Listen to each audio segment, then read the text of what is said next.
Cain Country begins in 1 minute.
Ibogaine, the drug to end all drugs, the drug to end PTSD, the drug to end CTE, Navy SEALs, heroin addicts, and now NFL stars. Tell us about the benefits of Ibogaine today with former Iowa Hawkeye and Oakland Raider, Robert Gallery. Plus Bad Bunny, the halftime show, Turning Point USA, and the Seattle Seahawks. Andrew Perloff is here to talk about the Super Bowl.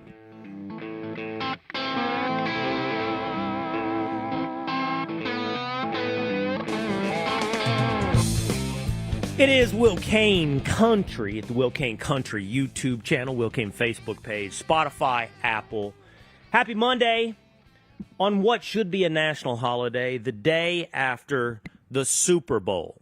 But after a couple of days off at the end of last week, I'm back, you're back, we're back here together today on Will Cain Country. Also joining us, though, and I'm very excited about this, was not only Tinfoil Pat and Two-A-Days Dan, but Andrew Perloff a little bit later in the show. We're going to break down the Seattle Seahawks win in the Super Bowl and what that means, by the way, for how you build a champion. But joining us first is former Raider, former Hawkeye, Robert Gallery. What's up, Robert? Hey, Will, how's it going?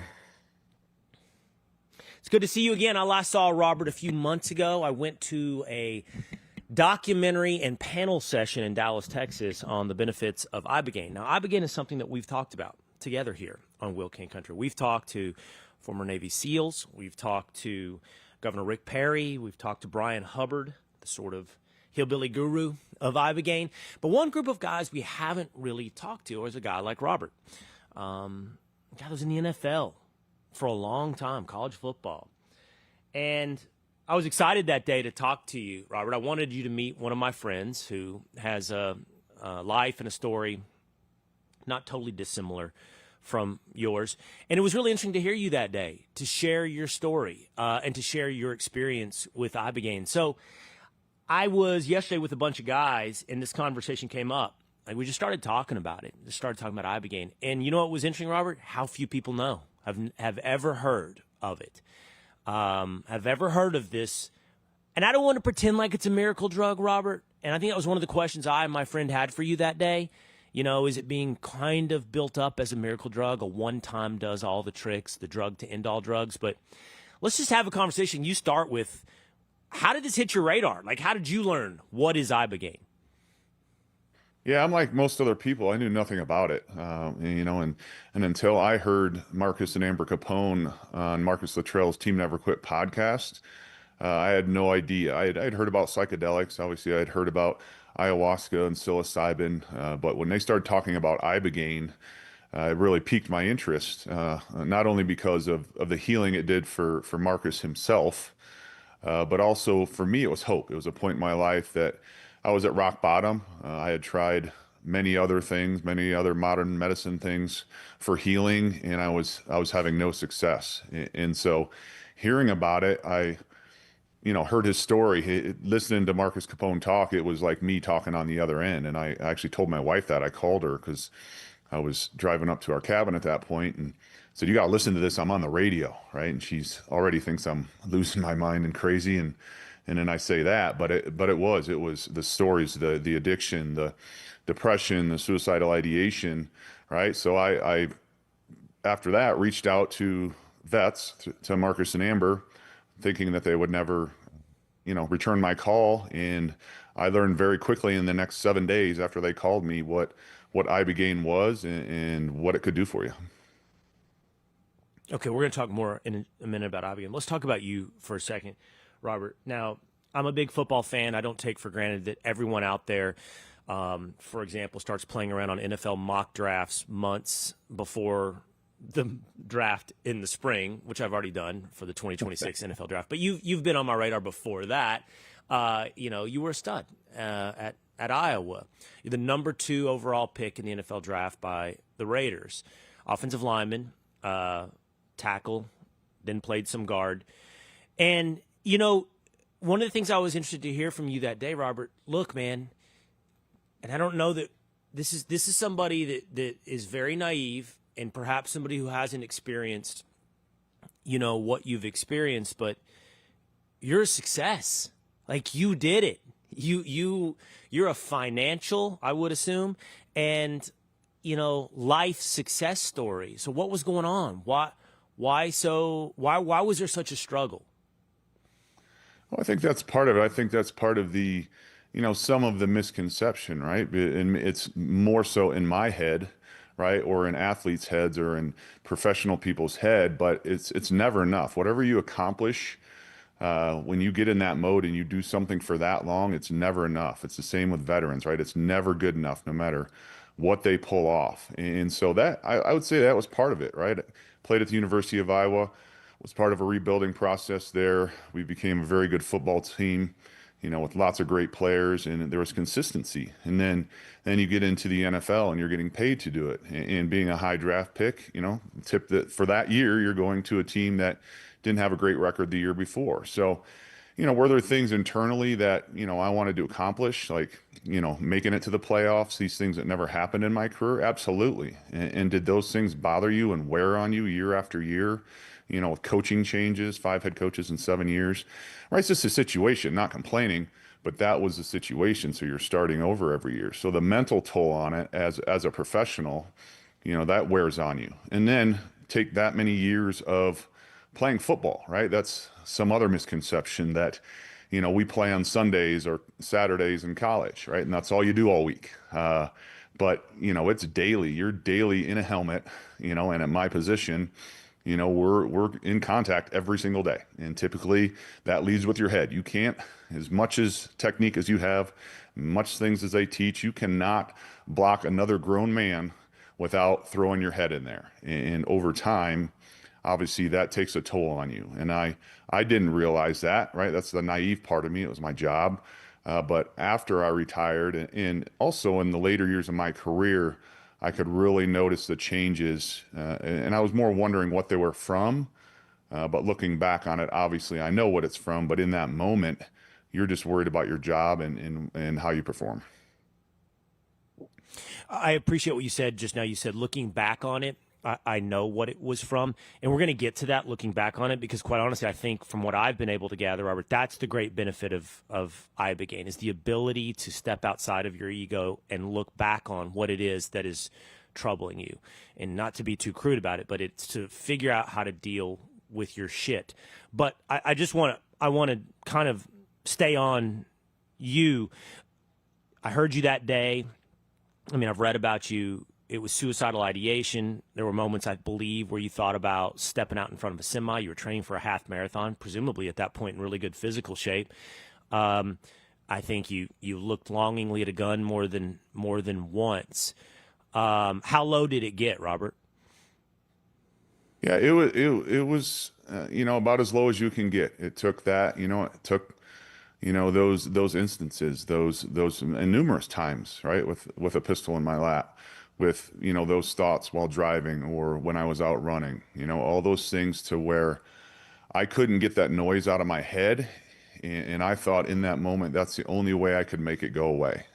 A good friend of mine who a military vet who took his life, unfortunately. He told me, and it stuck with me and still does, obviously, that no one wants to commit suicide. They want the noise to go away. And that's what it was for me. It was the constant noise, the constant brain fog, the constant thoughts of hurting myself, the thoughts of, sitting in a chair and my children were laughing and I'm raging, sitting in a chair, just squeezing my hands together because I'm afraid I was going to hurt them because their laughter was triggering me for some reason. So you add all those things on top of it, you feel like a very, very small human being when you have those thoughts about your family. And thank God I never physically did anything to them, right? But that thought made me like, tell my wife, like, I'm a burden on this family and you guys would be better off without me sitting in a chair, raging because my children are laughing and running around like they should be.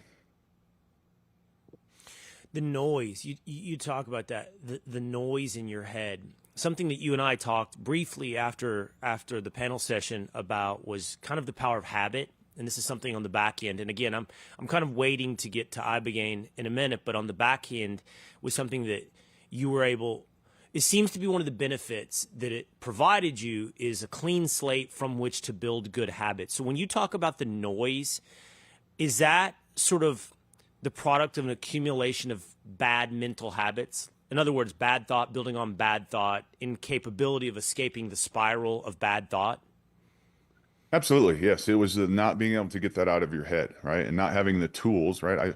I still was a guy of habit, before that. I would work out, but, I would go work out as hard as I could to try and get it to turn off. And sometimes it worked, sometimes it didn't. Mostly did not, right? So I was still a guy that ate good, that worked on my sleep and these other things. But it was the constant build. And then you hide, you isolate, right? And so then it never goes away because you're sitting there constantly thinking about it. It's just on rerun in your head. And I wasn't able to find a way to turn that off. And until medicine, until Ibogaine, right, it really taught me, one, what was really going on, how to deal with those things, the tools to deal with it, and the rewiring of thinking about it in a different way. All right, so it could be possibly frustrating for somebody listening to be like, Will keeps talking about, and Robert keeps talking about Ibogaine. I still don't know what Ibogaine is, and I promise you I'm going to answer that question, but I'm sort of building up to the moment of you, Robert, discovering what Ibogaine was. And I want to stay back on this moment of, as I phrased it, dealing with your shit. At that moment in time, you're low, you're in the cycle of bad habits, you can't escape the noise, you've had suicidal ideation. I know now you have the benefit of hindsight of what you have said and others have said is a benefit that you got through Ibogaine. What was the reason? Like, is it from CTE? Is it from the multitude of head hits? Is it from, you kind of said this a minute ago, like some sense of unfulfilled expectation from your own career? Or is it trauma that goes back even further, which is something you often hear from guys that have been through this process? You start finding roots that go even further back earlier in your life. Yeah, for me, it's a combination of a couple of those, right? For others, there's more things you can add. So, growing up, I had a great childhood. I had 4 siblings, right? Parents that are married, that farm. My mom was a nurse.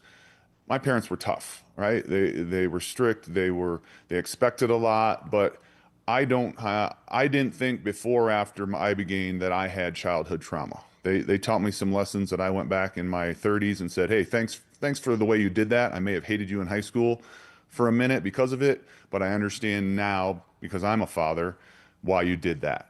So that part of it for me doesn't have as much weight. The other two sides, the head trauma is an obvious one, right? The years of bashing heads in a helmet. That was our sport, right? I loved it. I love everything I did. And that was my mentality, right? In those games, in those practices, it was as hard as I could, using, my hands as a weapon also, but your head, right? You get someone off their feet. I mean, I love that stuff. I still do. I see guys on TV that run through somebody or get a good block. And I mean, it still excites me. It also scares me because I've learned it's doing to their brain.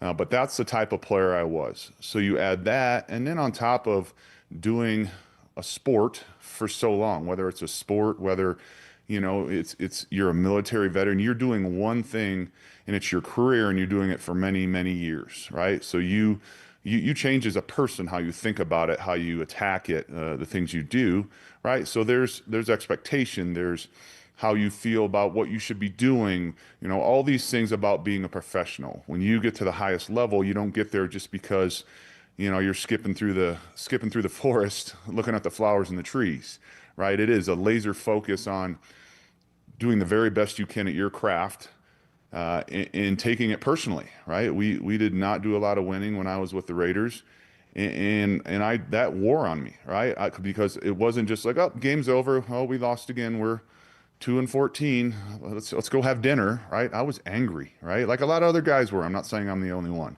right? But I took it personally, right? Because you want to be successful. So after my retirement, I learned that all these things were happening. I thought it was just the lack of identity. I thought it was the, not doing what I'd done for so long, right? And it took getting a brain scan for me to really look back at it and be like, oh, all those hits to my head, right, did damage, and it showed it on my brain scan. But, call it what it is, right? Because people are like, how would you not know that? I mean, you don't think about that when you're in that moment, when you're playing. You're worried about being healthy, right, and being able to stay on the field. So I didn't think about all the hits to my head, even in those games when, right, when I was dizzy, and especially later in my career, when I was coming off staggering, right, it didn't matter because I'm not going to leave my guys out there, right? I'm going to finish this game. So I didn't think about that until they put a scan up, till the neurologist put a scan up of my brain and showed all the damage that had been incurred over the years. Okay, and this is now what's so fascinating about the purported benefits of Ibogaine, that it's not just dealing with psychological or emotional trauma, but it also has physiological benefits in terms of increased, this is the claim, increased neuroplasticity. And so for someone like you that might be suffering from CT, or a SEAL or Delta Force operator, or a Marine who's been around concussive blasts and might have TBI, you have physical benefits in addition to the ability to deal with psychological trauma. And that seems really, really unique, Robert. Now, let's talk about Ibogaine. I know a lot because I've done a documentary on it. I've conducted multiple interviews, but I want to hear it from you. Like, what was it and what was your experience? So for me, I was, like I said, I knew nothing about it until I made that phone call to Marcus and Amber Capone. And when they called me back, I spent a week talking with them. So I was educated in a very short period of time, right? And I'm also a kid that, went through DARE in elementary school, right? It was a drug, an illegal drug, right? So I really didn't know much about it. I know people had gotten relief from other psychedelics, but Ibogaine itself, I knew nothing about. And at that point, when I reached out to them, that was by far rock bottom for me. So talking to Marcus, right, because he was a veteran, because he was a college football player, there was automatic and instant trust from me. And when he told me it was working for his community, I said, great, what do I need to do? It wasn't a very long educating process because it brought hope for me. And that's what I need at that point. Because it was to the point where if something didn't happen, I probably wouldn't be here today. And so learning that from him and then hearing about it. And then I talked to some other Navy SEALs and some other special ops guys who had been through it, right? So I'm getting educated very quickly, right? And some of it I was like, there's no way, right? Just like everybody else, there's no way that it helps with addiction, right? And there's no way that you're not back on your meds, or the brain clarity, the fogginess is gone, the brain fog. But I had to believe because I needed it that badly. And so as I talked with them, and then, Marcus offered me, he had a group of his friends going down for a treatment 3 weeks from that point, said they had an open bed, right? And he said I would fit in well with that community, and asked if I wanted to go. And I 100%, right? I didn't need permission from anyone, right? Because it was hope for me. And no matter what I was going, because I needed that at that point Right. in my life. And obviously it was the greatest choice I ever made. Okay, and so Robert, I'll say things, you say things. Let's build this together. For us. Ibogaine is a root. It is a plant extract root from Africa. It is a psychedelic, and I learned this, I believe, that day I was with you, Robert. There's a lot of psychedelics, and many psychedelics right now are being discussed in terms of their therapeutic benefits. I was told, I believe that day, mushrooms, maybe a 2 on a 1 to 10 scale. MDMA, also known recreationally as, Molly or ecstasy in those kind of forms to some extent, maybe a 3 on a 1 to 10 scale. Ketamine, maybe a 4 on a 1 to 10 scale. Ayahuasca, which you've heard about with like Aaron Rodgers going down and doing ayahuasca treatment, I think we're jumping up to like a 6 or something like that on a 1 to 10 scale. Ibogaine, a 9. And everyone says, by the way, this is not recreational. This is not fun. It's a 16-hour trip, right, where you are monitored, I think, by a doctor for your heart, and also sort of therapy monitors as well. As you what? What happens when you take Ibogaine? You go to sleep for 16 hours and you start visiting movies in your head?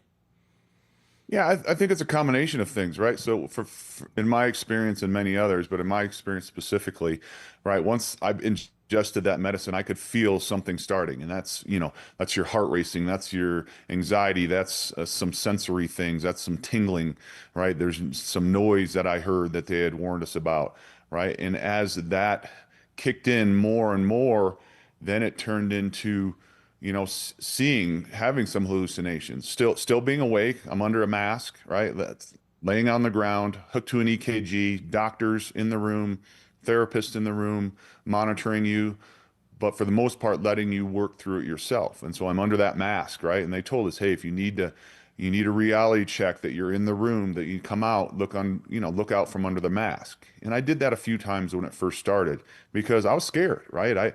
Going down there, not knowing a ton about it, right? I'm thinking, am I going to die?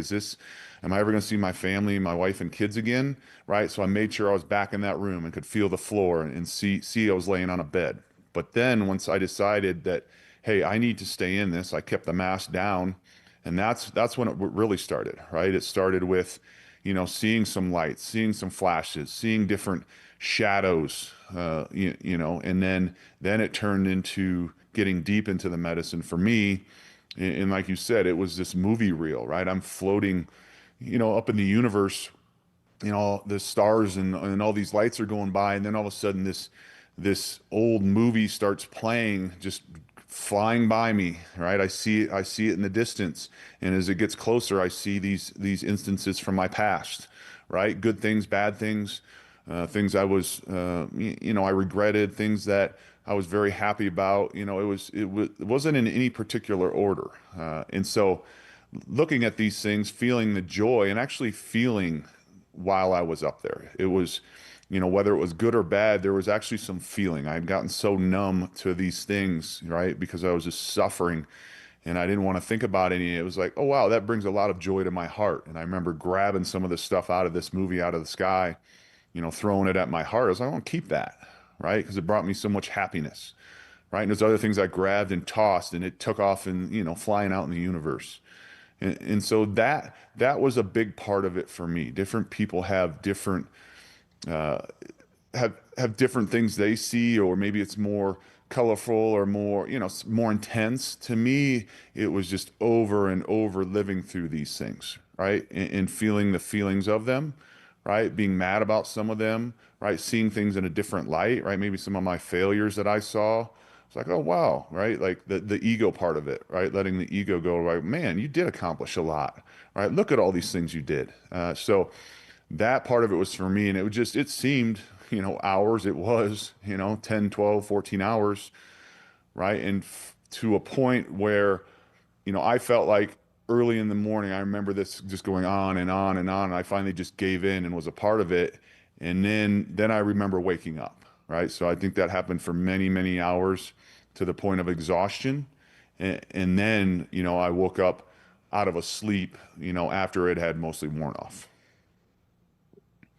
So the thing Marcus and Amber Capone have been on this show. Marcus talked about dealing with, honestly, for him, revisiting battles, revisiting moments where he feels like he's responsible perhaps for someone else's death or whatever these things are that haunts him, that would haunt a man coming back from war. I've talked to other people who aren't veterans or, aren't as high profile as you, Robert. And you hear about, okay, well, I got to go even further back and start revisiting things in my childhood that I didn't know that I was hanging on to. You told us that's not necessarily part of your story. But the common thread, and you just said it for a second there, is, I guess this sounds like a light word, but it's perspective. You step outside of your head. You step outside of yourself. You separate yourself from your ego. And you're capable of seeing your life, or more importantly, seeing your actions and owning what you did wrong in a way and letting go in other places. And this is kind of the common thread I hear. It's just like this ability to put everything in its proper place as opposed to where you went in before Ibogaine. Absolutely. And that I really saw too, not only with things in my career, things that happened, but with my children and my wife, right? It had gotten so bad to that I was just this ghost walking around in a constant fog, right? And either angry, over the top rage, sitting in a chair, just sitting there staring while the chaos, right? It seemed like everything was in super slow motion around me, all this chaos, or a deep depression, right? Of thoughts of, oh, seeing them and being like, they would be better off without me here. And so to see those things, in my visions and see the joy that a family should bring and does bring, right? That perspective you talk about also, just dealing with that, be like, this is not who I really am, right? The way I act, the way these things are going on, right? And this is the how it feels. This is the love you feel, for your family and those people around you. But I was so stuck in that other part that I didn't see all that until I saw it in my vision. So here's what's wild, Robert.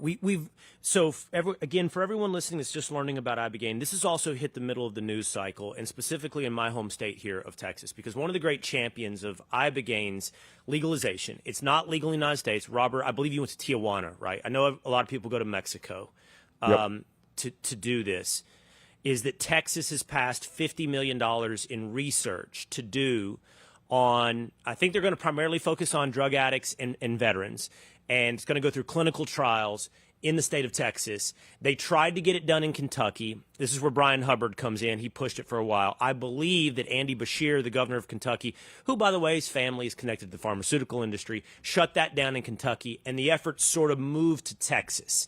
And Texas is pioneering a little bit of the research in this. Obviously, if Ibogaine does what guys like you say it can do, that really wouldn't be good for the habitual pharmaceutical industry. Because, as a quick aside, Robert, this is the one thing I came up and asked you about. I don't know if you remember, but was it one and done? And some guys say the answer is yes. Marcus Capone told me he's done it 2 or 3 times over a period of years, and you told me the same thing. It's not one and done for you. You've gone back for what you called tune-ups. Yes, and everyone's different, because I asked that same question before I went, and I got the same answer, right? Some guys, it's enough. They get into their habits, and they're good. In my case, I came back after that first time a very different, very changed person in the best way possible, and that lasted for quite a while. It was many, many months, but 2 years into it, I was back into some of the bad habits, some of the bad thoughts, not near as severe or near as intense as before, but still very dark, right? I went in December, February, 2 years after the first time I went. In that December, my parents came out from Iowa. They were spending Christmas with us, and I was sitting in a parking lot waiting for my son to get his hair cut with my parents in the vehicle, and they knew I was struggling again. And I told them in that instance, because I felt it, I said, if I screw up and kill myself, it's not your fault. You guys were great parents. Please don't take that burden on yourself. I said, I'm really trying. And I was, right? And so I went back again for the second time. That February was two years after the first time I went. And I was scared when I showed up there that I'd gotten back to where I was. So I booked again for the following year. But I went through that second time and came out of it and it was great. And then that following year came and I went for the first time for growth and not for survival. That was my first tune-up, right, in 2024. And since then, it's been great, right? I have my tools, all these things I've learned to keep it going. And so for me, for me, it took 2 times, and then I went back for that tune-up. Okay, I want to talk about you. I love the phrase you used earlier. Use the word community for a second because you were talking about the veteran community. For anyone wondering why Rick Perry is so involved in this, well, it's Rick's relationship with Marcus Luttrell. Marcus Luttrell is, of course, famous for the inspiration behind the movie, the book, and his own personal heroic actions of lone survivor, Navy SEAL. And if anyone ever saw or knew Marcus before Ibogaine, he was a very different guy, heavy. I think he would admit, sort of unpleasant. He has congressional testimony that you should go see where he talks about, and I've seen Marcus since the Ibogaine, and he's totally different. Like, there's just like a lightness and an airiness to him right now. But he says, I quit drinking, I quit Copenhagen, I quit everything negative, every vice coming out of this. So that's what's interesting to me. Now, so there's the veteran community, there's the addiction community, right? So there's a lot of focus on this, on it helping people who, specifically when it comes to opioids and heroin. And what's interesting now is the overlap, which I actually think the NFL community, the football player community, might represent sort of an overlap, Robert. And the overlap is when I think of addiction, of course there's trauma. Of course there's some things in there that people might be gravitating towards drugs to cope with. But at some point, you also develop a physiological addiction. Like your body is saying, I need that. So in your situation, you're dealing with a similar thing where you're dealing with psychological issues, we'll call it trauma, and also the physical component of the CTE. You saw your own brain scans. And here's the wild thing now, the claim that it's not just what you told me about a moment ago. It's not just the movies. It's not just the context. But rebuilding neuroplasticity and breaking the physical addiction on drugs and rehabilitating physically your brain. Yes, and the addiction part of it can go far beyond the negative addictions, right? Like when you get to that high level, and that's where these two communities, the veteran community and the sports communities, there's so much overlap. When you do something physical as a job, right, and you do it for a long time, right? You do whatever you do to have to be able to function to do that job, right? When you're young, you recover quickly, all those things, right? For me, it was couldn't sleep after games because we drink a bunch of coffee before the game, and then you're so high on your adrenaline. Well, then painkillers or sleeping pills wouldn't work, so now I'm taking painkillers instead of sleeping pills to try and go to sleep, and then those didn't work, so I keep taking those, and then we put 10, 15, 20 beers on top of it, right? That's the addiction part of it, and it's also the other addictive part of it is that you go and go and go, right? It's full throttle no matter what you do because that's what you have to do in your job to be successful. And so the addiction part was huge because then you're done, right? And I remember when I first retired, I was in camp in New England, and my body was beat up, I had 3 surgeries. Mentally, I wasn't there. Decided it's time to retire. And for the first 2 weeks, I'd get up super early in the morning because that's what I did for 20 years. Right? I drink coffee, sit there and drink coffee because that's what we do before the game, sit with the boys. But 3 hours later and 3 pots of coffee later, I'm still doing this, right? It's a trained thing in your brain. So the effects of Ibogaine, one of the great and many things that it can do, right, is breaking that addictive cycle. And like Marcus Luttrell, I was on antidepressants and other things, not like he was. Obviously a lot of those veterans are with how many pills they're on to cope. But I was a heavy drinker because that's what made the noise go away. That's what made me calm down and be able to be out in public or be social at an event, to not be anxious. So I heavily relied on that to cope. And so going through it and like many others, I haven't touched alcohol since I went down and did Ibogaine for the first time. It broke that cycle of that addictive part of me and among other things, right? Good and bad addictions, right? It taught me that, when I was trying to cope, when I was out running, it was run till, I didn't think I could go anymore or till my body was falling apart, right? I remember just gutting through stuff because that's what you always did. Pull a calf or pull a hamstring. I was so beat up by that point that, you just keep going, right? And it's causing more injury, right? It doesn't make sense, but that's just what you learned. And now I know how to do things in moderation. I know when my body needs a break. And so the addictive part of it is huge. Robert, do you know what, because you've become, I think it's fair to say an expert on this. I know you've become somebody that is interested in sharing their story on this. Isn't the rate really high right now? It's not again, I think it's always, I'm careful, and you might feel the same way, but I don't paint anything as a miracle drug. But the rates of success to me seem really high. There's the anecdotal stuff where I keep hearing from guys I respect, guys like you, guys like both Marcuses, but there's also, do you know the stats on the physical addiction side of it? Like, that's the other big part of this. Can this be used to actually help people who are addicted to heroin and opioids? Do you know the stats on it? I heard isn't it really high? It is very high, and I don't want to misspeak on it, but the last I heard, I want to say it was in the, I think minimum 80 percentile of guys with heroin addicts. And they've used this medicine, right? They've used Ibogaine, as you know, for a very long time for heroin addicts. That's what it started with, and they continue to. So I believe that stat is very, very high. And then, like you said, it's the guys you talk to, right? It's like I can say all day long, "Oh, it helped me," and it is not a miracle drug, right? It is not a one-time thing. There is so much work. I put in 3-4 hours a day of work to better myself, right? Whether that's cold tub, sauna, all these things, right, for longevity that help stay in this. Learn to meditate. All these other things. So it is not just, oh, well, take this pill and now I'm better, right? Now my CTE's fixed. Emotionally, I'm great, right? It puts you ahead many months and if not years, but it is not a miracle drug. And so it's interesting you said that, because somebody said to me the other day, I really want to, do you mind if I take 2 comments here really quickly from the audience? Absolutely. This is interesting. Somebody says, Rita Malone says to me on YouTube, talk briefly rather than talk extensively with someone who matters. Your mother, father, sister, brother, God, best friend, just reaching out and hoping someone cared.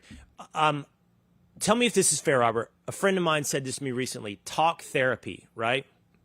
We're not talking about replacing the role of God or religion, but the idea, modern day talk therapy is very big. Talking about your problems. This was explained to me, like, it fast forwards all that. Like, you deal with so much in that 12-hour period that might take years in talk therapy. Is that accurate? 100%. And that was me. I did 2 years of talk therapy. And the thing that Ibogaine does for you is it actually helps you learn those thoughts. And by that, I mean, it rewires the way you think about things. Because I can, for me, I could have a therapist tell me like, oh, this isn't healthy, right? When they asked about my drinking, like, how much do you drink? Well, it depends, right? It may be once a week, maybe once a month. It just depends on the time. Well, how much do you drink? Well, how big of a bottle of tequila did I have? That it was usually gone when and I could handle it. Well, that's not healthy. Well, I understand that's not healthy. And I can tell myself 1,000 times in a row that it's not healthy to drink a whole bottle of tequila, right? But it doesn't relearn that. And that's what the medicine does, right? It fast forwards all of that. It actually helps relearn the new neural pathways, the new way of thinking, the rewiring of thinking about your actions and what these things you are doing. And that's why I think it's so effective on top of the talk therapy and talking about these things. Okay, last question from the audience, Robert. And I had intended to ask you this because I think it's important. And I think I forgot to ask Marcus and Amber Capone this. Corrine says on YouTube, Will, please ask Robert, how much does this treatment therapy cost? Yeah, so it's different now. There, with all the research and all the different things in the, it's become out in public. There are different levels like there are anything else, right? So I'd say to answer to that, you are anywhere from, in my experience and the people I know, anywhere from $7,000 to $20,000. Depends on, and that's when I went, through the people that Marcus and Amber send their guys through, right? It was a down and dirty, right? You have your Right. more bougie setups. But that I'd say that's a pretty fair range of, if you reach out to, a clinic, that's the range. That's 7K to 15-20K is where you're going to be at. So I think, just to put a little flesh on the bones, when you say bougie setups from listening, you go to Mexico, you can choose a resort, or I don't know if that's the right word, but a nicer getaway, to do that in, like a nicer is a hotel stay, house, oversight, Yeah, or you can do it. I think the way you did it, you told me you did it with the vets, and it was a little more like rugged. Exactly. And I mean that bougie with respect, right? Because that's not what I needed. I didn't need to be pampered. I didn't need, the best of the best accommodations. I was on a mattress on the floor with 4 other special ops veterans there to get work done, right? So to us, like, let's go in. This is going to be hard. I don't need flowers and people, carrying my bags and all that stuff. And so that for me is what I needed. The set and setting they talk about a lot in this medicine, the set and setting. And I didn't need to be pampered. I know how to do my own things. Right. And that's how we are. And that's why it worked for me. Right. One of my producers, Two-A-Days Dan, is it embarrassing, Dan, that I use your high school football nickname, Two-A-Days, when I'm speaking with Robert Gallery? No, yes. He said the word I'm searching for is spa. Yeah, it's not a spa setting. You can choose the spa setting. But it's a really incredible story, Robert. I'm glad to get to talk to you at greater length, and appreciate you being, I don't know if the word is vulnerable, and I know this seems to be one of the benefits of this, self-aware, and maybe some humility and some lack of ego in sharing a lot of this, that I think is honestly something that I have seen is one of the benefits of this type of treatment. And I really appreciate it, Robert. Yeah, no, I appreciate you having me on. And that's, that's why I'm talking about this. That's why I started my foundation, Athletes for Care, right? Is to help other athletes, because I was suffering in silence at home. And if we talk about it like the veteran community have, that's where the crossover continues, is these veterans are talking about it. They are talking to each other. They're talking in public, and it's okay to do that. And I spent this past weekend, with a bunch of disabled veterans at an event we threw before the Super Bowl, right? And I spoke to them before our event started, and the amount of guys that came up and said, thank you for, you talking about it. And in my mind, I'm like, you are the guys that, we look up to, right? So the crossover in the thought process and the mentalities of these two specific groups, veterans and athletes, that's where the crossover is so huge. And that's where we help each other heal. And that's why I started Athletes for Care, to help other athletes know that there's other options than just sitting at home suffering in silence. Well, that Athletes for Care is something, that word community has come up several times, and it does seem like with football specifically, we've talked about, as you pointed out, vets. There's also the drug addiction community, but the football community could stand to learn a lot through guys like you, Robert, about Ibogaine. Robert Gallery, thank you. Thank you, Will. I appreciate you having me on here, and it was great catching up with you. All right. Hope to see you again. There goes Robert Gallery. And what a fascinating conversation that keeps coming up both in my personal life and professional life. There's just so much to learn, and I am really careful not to do the miracle drug thing, or just to take everything with a little bit of a skeptical step, but not a cynical step. I think that's the best way to phrase it. Be skeptical, and if something's real and good, then it'll disavow you of your skepticism through critical thought and real rigor in your analysis. But maybe not the cynicism of, over half a century's worth of propaganda on, what is and what is not a drug. If there is something that is actually helping you get off of drugs. And I'm real skeptical of medicine solving medicine and drugs solving drugs. But I don't know. How about this? Too many people coming from worlds you do not expect, carrying with them intrinsic respect, keep telling me about Ibogaine. Let's take a quick break and come back and talk to Andrew Perloff, Two-A-Days Dan, Tinfoil Pat, about Bad Bunny, Turning Point USA, New England Patriots, Drake May, Sam Darnold, Seattle Seahawks, Super Bowl champions. When we come back on Will Cain Country.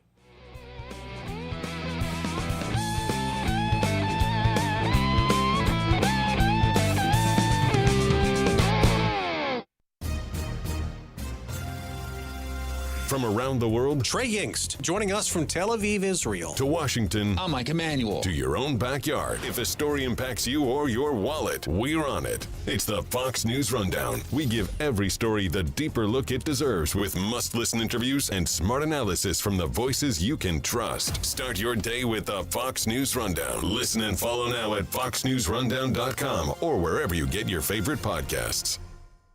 In the summer of 1985, Southern California wasn't just hot, it was terrifying.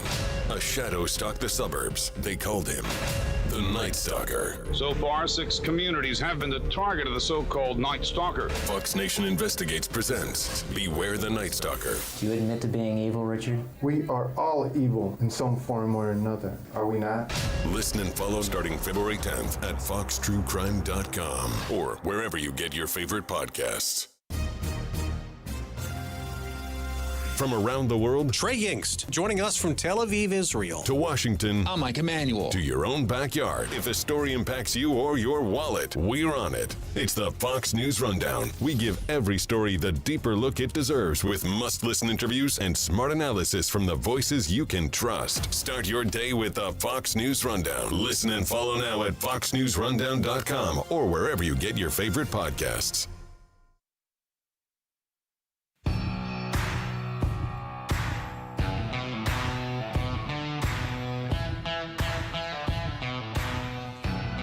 Seattle Seahawks Super Bowl champion, and what that tells us about maybe the most valuable position inside an NFL franchise. It is Will Cain Country, streaming live at the Will Cain Country YouTube channel, the Will Cain Facebook page, terrestrial radio, Spotify, and Apple. Joining us now to jump into the conversation is two-a-days Dan's buddy, a contributor at Athlon Sports. It is Andrew McLovin Perloff. What's up, McLovin? What's up? Are we going to do this interview in Spanish like the halftime show? I figured that's what we're doing now. I didn't even understand it enough to be offended. I don't even know what was said. But maybe that's the point of the outrage, you know. You know what I took away from that? And Andrew's hanging out with us. I think let's make the whole crew a part of this conversation. Two-a-days Dan, Tinfoil Pat as well. Who, by the way, Andrew, have competing reviews on the halftime show. We have two very different reviews from Dan and Pat. But you know what my takeaway was, fellas, is that they're not interested. The NFL is actually not interested in making that a show for America. The NFL is in the business mode of making it a global sport, putting more and more games places off the shores of America, South America, Europe, whatever it may be. And I think Bad Bunny was part of that effort. I don't think they cared that America couldn't understand. I think they liked that there was, how many different flags? 12 flags, on equal billing with the American flag. I think they were saying, this plays great with the world. What do you think, McLovin?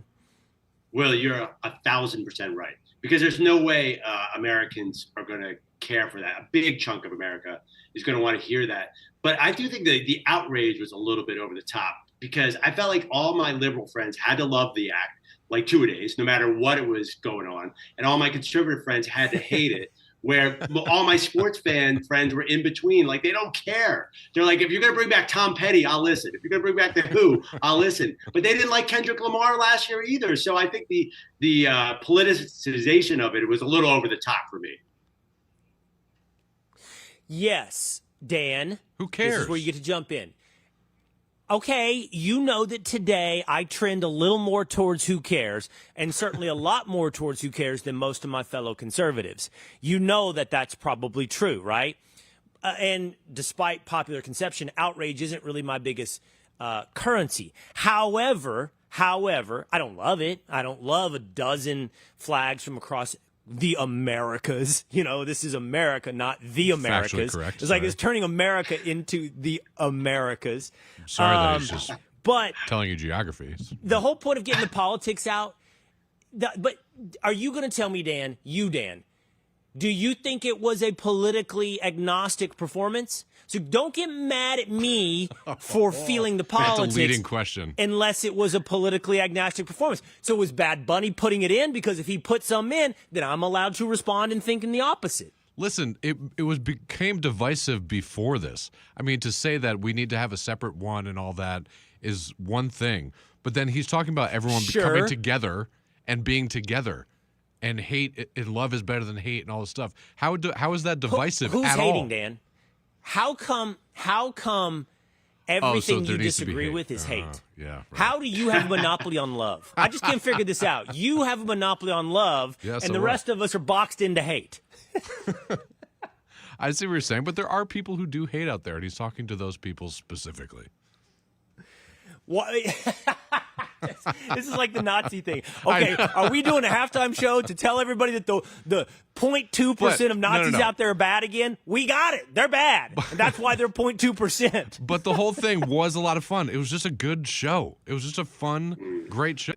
Oh, see, now no politics involved. You didn't like it, Andrew. Like, just forget the political side. Just as a piece of entertainment, you're giving me shrug shoulders. It felt like a Broadway play kind of more than a musical act. I like the music; it's fine, but it didn't move me in any way whatsoever. It's kind of a waste of time. And that's okay. You're not allowed to have that. But that's okay. You need to. No, it's not. You don't lie, Dan. It's your guys. Your guys are the ones like, I guess Andrew's alt-right. He didn't love Bad Bunny's performance. He's alt-right, as it turns out. No. I'm not playing that game. Yes, you are. Yes, you are. Unfortunately, Tinfoil Pat couldn't jump in here because he can really give the I'd be curious if he turned over to Turning Point. I saw a little bit of both, by the way. Yeah. Do you think in any way, this is not a political question, Andrew. This is a business question. Back to the whole, like, they want to be a global game thing. Yeah. So Turning Point did 6 million concurrents. And first of all, as a guy who has a digital show and a TV show, this constant competition of numbers between digital and terrestrial radio or TV, I'm just telling everybody at home, listen, it's BS. It's an apples and oranges comparison. They're not the same thing. Like, 6 million people watching it concurrently, Turning Point on YouTube, doesn't mean 6 million people turned off the TV, and it's not counted the same. It's not the same counting metric. But whatever the number ends up being, Andrew, do you think it will in any way be a blip on the NFL's business radar? Oh, absolutely. Well, I heard a much bigger number from a marketing guy this morning. He said he heard the number got close to 20 on different devices once they tallied all up.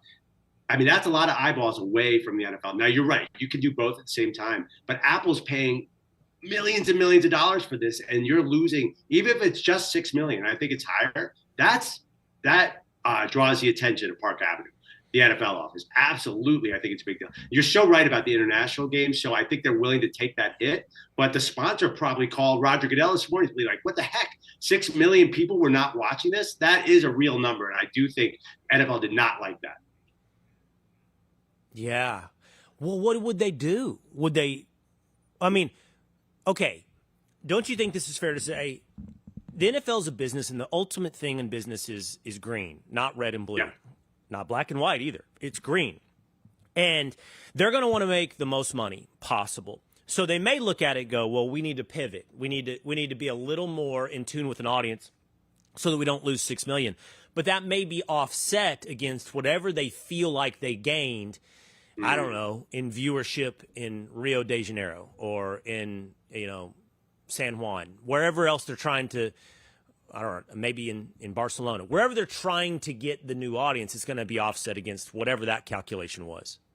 Oh, you're absolutely right. I mean, they're going to sell shirts all over Europe, South America. That's what it's about. They know that everyone in America is tuning in. The reality is they could have 10 halftime acts in a row that I don't like. I'm obviously watching the Super Bowl. So, yeah, 9 international games, a huge pain in the neck. I talked to players. They're like, it's not fun during the season to go over there. I'd like to go overseas, but the NFL does not care. This is all about expansion. And they still want China.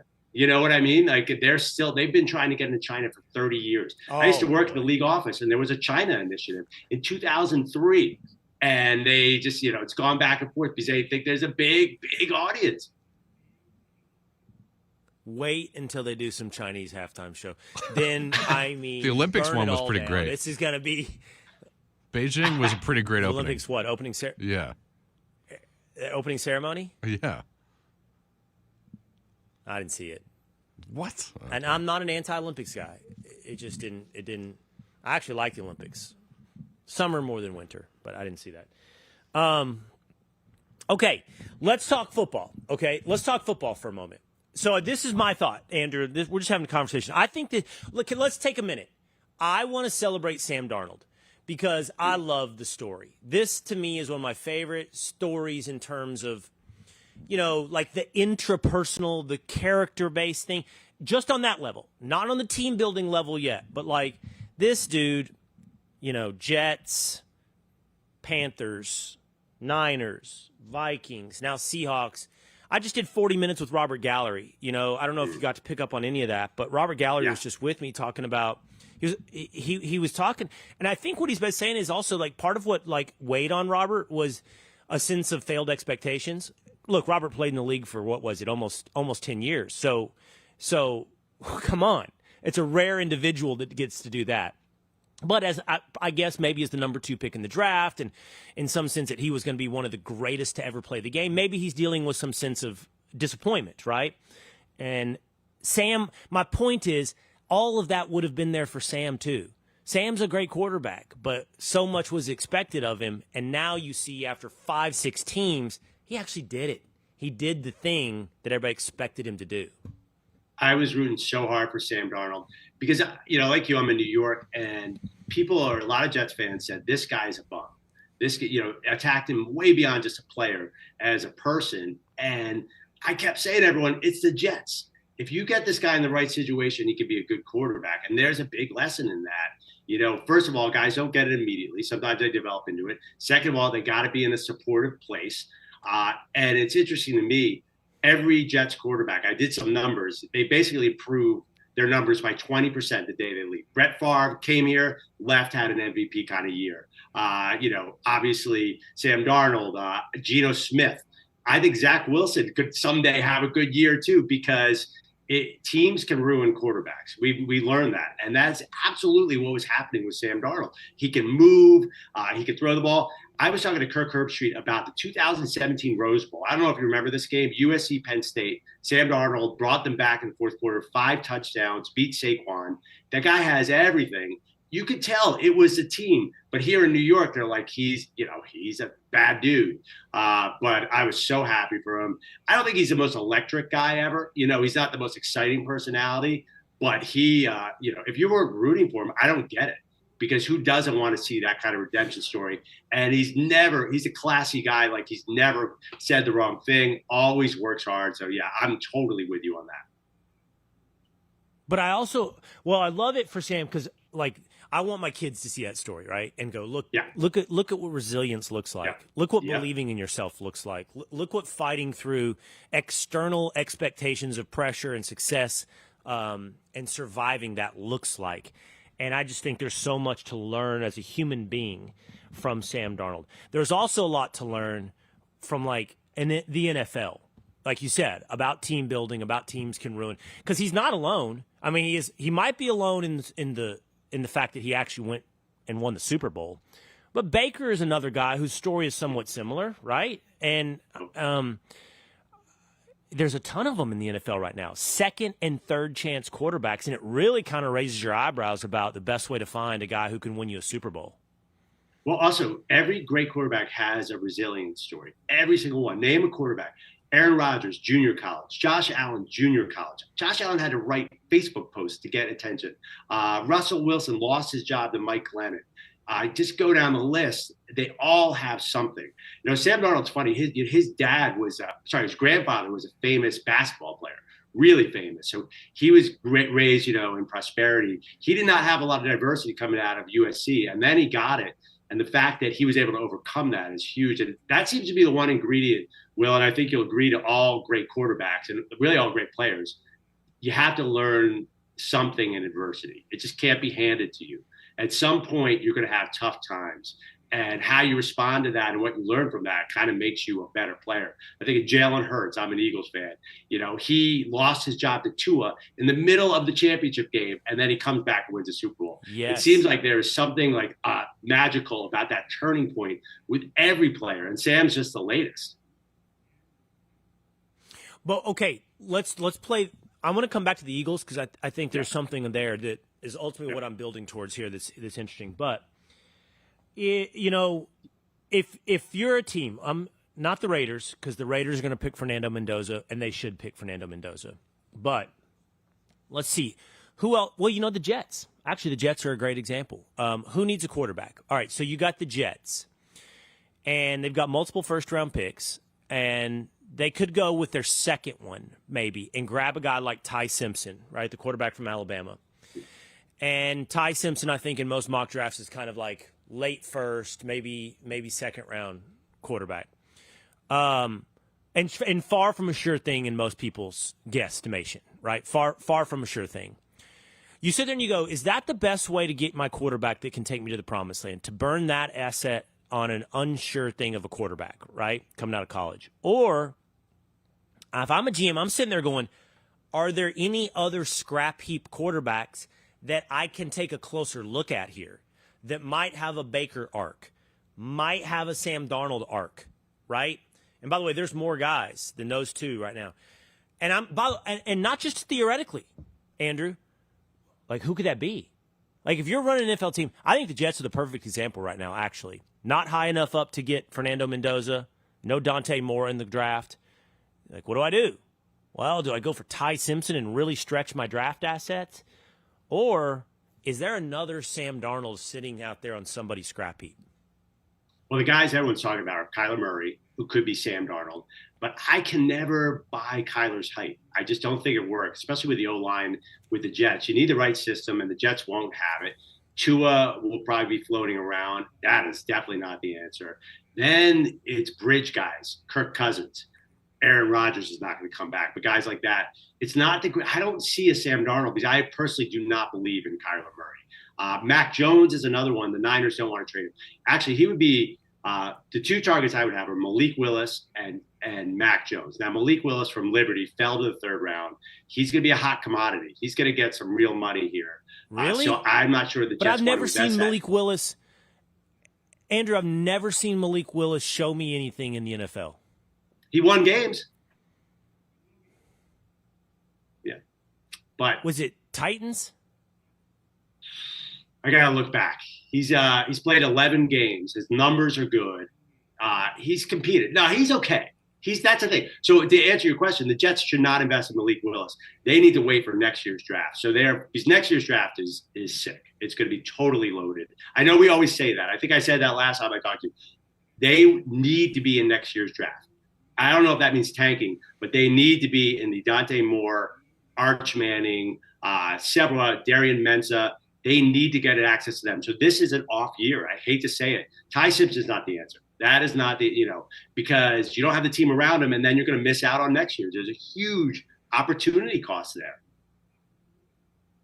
So the name that you said that does intrigue me is Mac Jones.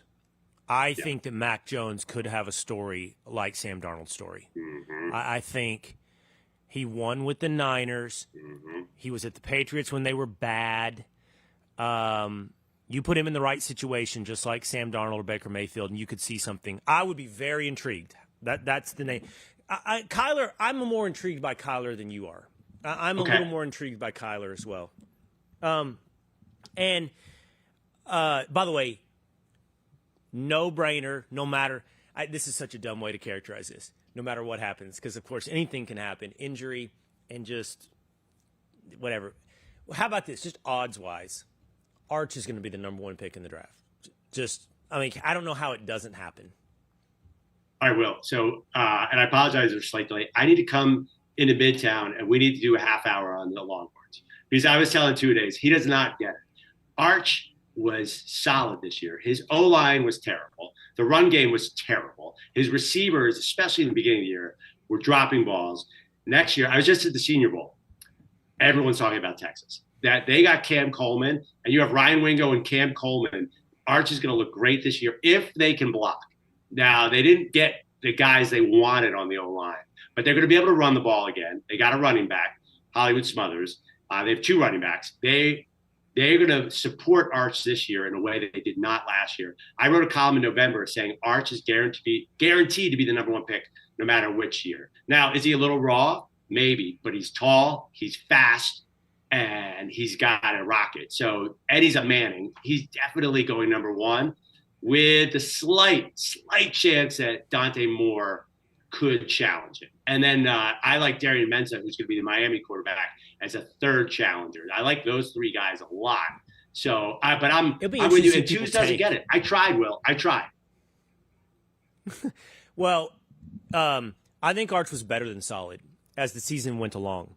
He grew every game, and by the end, and I'm not just talking about, what are your stats? I'm not talking about any of that stuff. I watch every Longhorn game, every snap. I'm talking about when I see a quarterback doing two things.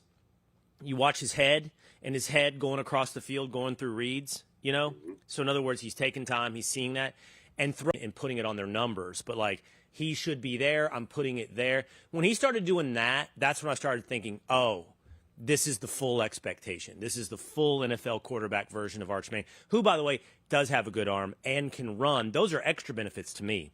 It's the first two things that I saw with his head and his brain and his eyes that, like, oh, this is okay. This guy's the real deal. Also, we talked about adversity, Will, and coming off of that, Arch Manning had a blessed life. You know, it was Isidore Newman High School, never played anybody. He will improve because of what happened this year. That is going to be someday when you write the book about Arch Manning, he's going to talk about the Ohio State game. He's going to talk about this and be like, this is where I started to become an NFL quarterback. Yeah. Okay, last thing, going back to Super Bowl and the Seahawks. This is, you know, and I think I'm handing flowers and I'm also pulling them away at the same time, because it was a fairly boring Super Bowl. Jason Myers was really close to being the MVP, the kicker for the Seahawks. And it'll be one of the most easily forgotten Super Bowls in terms of who won, and how good were they. And unfortunately for the Seahawks, and this is where I'm taking the flowers away, as good as that defense was, like whenever somebody writes those articles like ranking all the Super Bowl champions, my suspicion is this one's going to come in pretty low. Like the Seahawks won't get their respect. They won't be up there with other great Super Bowl champions. But I 100% agree. That being said, that being said, here's my takeaway. I told you I was going to come back to the Eagles. If you know how every year we look at a team, we go, what's the model for winning a Super Bowl? Well, the easy model is to go build a great defense. That's what the Seahawks had. But there's another model here that intrigues me, and that is, and it's got really bad news for the Dallas Cowboys and really good news for the Philadelphia Eagles, and that is have an amazing GM. Because the Eagles and the Seahawks, John Schneider and Howie Roseman, did something here that in putting these teams together that is somewhat untraditional and took some really bold moves. Roseman traded Wentz. Schneider traded Russell Wilson. Went with Geno Smith, then got Sam Darnold. The deployment of assets, the deployment of money, the deployment of how you build a team wasn't the traditional, what honestly, the Cowboys have a lot of money tied up in Dak Prescott and CeeDee Lamb, and then they're going to probably do the same thing with George Pickens. And everybody in Dallas will want them to, and they'll get mad if they don't. But at the same time, John Schneider is playing. Look, he's won 2 Super Bowls with 2 different quarterbacks, just like Howie Roseman, and he's rebuilt teams in the meantime. And I think the takeaway here on this Super Bowl with Seahawks is I'm looking at who your GM is. Mm. Yeah, I mean, that's well said. Les Snead with the Rams, talking about the ability to do it 2 ways. So Howie, my guy, won it with Doug Peterson and Nick Sirianni. And I got to tell you, in 3 years, he might win it with a new coach, because I don't know how long Sirianni's going to last. He's the common ingredient. So you're 100% right. You got to hit on the draft, though. So the Rams said, bleep those picks, and signed everybody. But they also were great at late-round picks. The Niners with John Lynch, they're great with late-round picks. Sustainability either comes from a great quarterback. By the way, Josh Allen, Joe Burrow. That'll give you sustainability. But if you don't have that, then you have the GM. That's really well said. But it's a combo. How do you spend, and how do you draft? And do not get caught in a huge financial trap like the Cowboys are just about to do. In fact, the Cowboys have done in the past. Cowboys used to be very, very reasonable in the mid-2010s about how they paid. They're going to get caught with those 3 guys maybe 4, and it's going to be bad. You're right. It's fiscal responsibility, but you also have to draft. And Howie got lucky because people were underrating Georgia players. So he brought in all the Georgia players, and they're awesome. We'll see. I think the Eagles are going to be back for the exact reason you said. I totally trust Howie. But if I'm another team and Howie calls for a trade, I'm like, no, I'm good. Just don't do it. And the cool thing is you draft all these Georgia players, so you're putting together like a great football team and a great F1 team. You guys can drive 150 miles an hour and stop the run. So it's great. Dual benefit. All right. Fun conversation always with Andrew Perloff. Appreciate you joining us today on the day after the Super Bowl. Check him out at Athlon Sports. Thanks, McLovin. Yeah, my pleasure, Will. Talk to you soon. All right, take care. All right, 2-a-days. All right, tinfoil. You guys want to have a quick before we go? Do you guys want to fight about the halftime show? Bad Bunny versus Kid Rock? Yep. Hold on, let me get Patrick up here real quick. Dueling reviews. We've already heard from 2-a-days Dan on his love for Bad Bunny and anti-Americanism, his love of the broadening concept of America, which now includes, I believe, Colombia and all of the Caribbean. And Patrick's like Peru, Rio Grande. We love all these countries. It stops at the Rio Grande, red, white, and blue, baby. Brazil. I mean, the American flag came out first. Let's start there. He at least brought the American flag out first. He said, "God bless America," in English, mind you. Did he mean the Americas? No, he said, "God bless America," and then showed the American flag, and then he went to the other countries. And then he led a migrant caravan across the 50-yard line. Yeah. Ice. No. It's all BS. It's all BS. Because he's a pro Puerto Rican independence guy. Like for him, I don't know, for him to have these positions, it's like he wants exactly for Puerto Rico what, the right wants for America. It's just not anti-American, though. His message was not anti-American. You got to read between the lines, Dan. I don't have to. I couldn't understand the lines, but I mean, but you have to read between them. You gotta. I don't know where the lines are, or where they stop or begin. You got to read between them. I couldn't read the lines, but I know there was stuff between the lines, and it wasn't good. I will say, I would love. How about this? An interview with Bad Bunny. Does he speak English? Yes. Does he speak English? He was in the new Happy Gilmore movie. I would love an interview with Bad Bunny because I do think Patrick is right about something. I would love to press him, like a little, not mean, on what he means by he loves America. Like, what do you mean? What is America? What do you love? That's what I would love to know. Like, tell me what you mean by the American dream. He is the American dream. Tell me what you love about America. Not the Puerto Rican dream? Puerto Rico is America. I've seen all the Twitter. I mean, it's not wrong.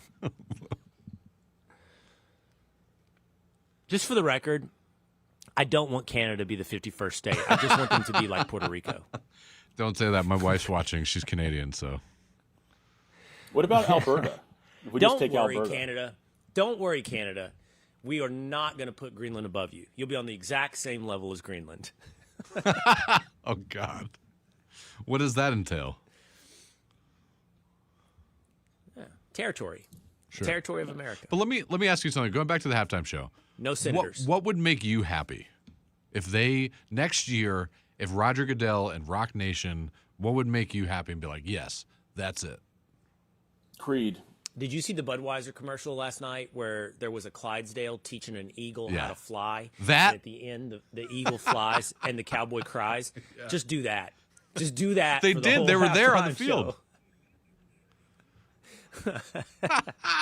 with just a self-playing banjo or something. I don't know. No, it was Freebird. So, but everybody's dead in Leonard Skinner, so you can't really do it. Yeah, that's true. You have to have just like a greatest rock stars that are left doing Freebird. We should do for 9 minutes. We should just see what the people want.